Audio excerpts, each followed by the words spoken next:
This resource is the first in a four-part series on graphing trigonometric functions. Part 1 looks at the graphs of the two fundamental trigonometric functions, sine and cosine. Part 2 considers the various features of the sine and cosine graphs. These features are defined, and methods for finding each are presented with an example. Part 3 suggests using the features of the general sine or cosine as stepping stones for graphing a general trigonometric function.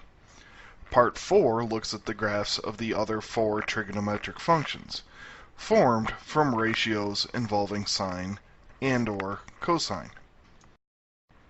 Before we look at the actual graphs for sine and cosine, let's take a moment to describe our general process.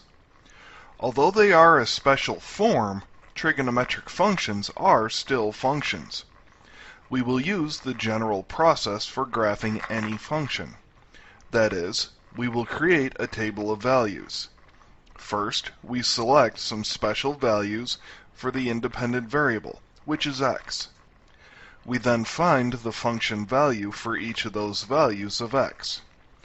This provides us with the coordinates for a number of points on the graph, which we then plot.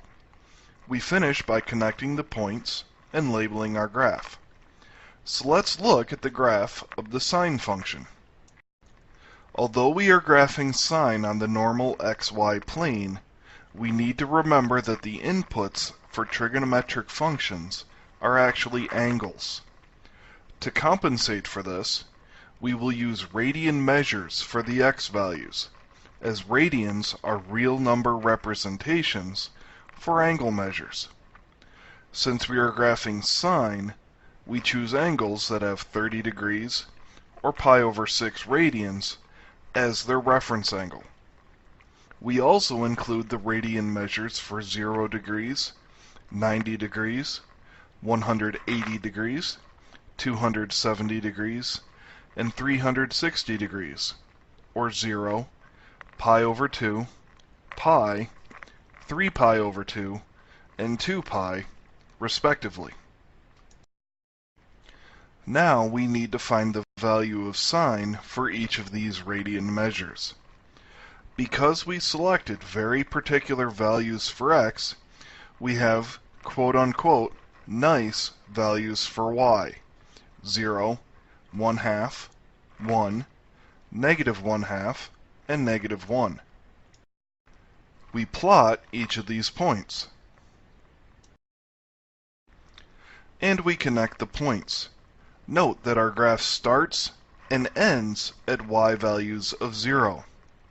Also, we only went through one complete cycle of values for the graph. Sine curves, and all the other trigonometric functions, are periodic, which means that the pattern continues. Now let's look at cosine. We start by selecting appropriate x values.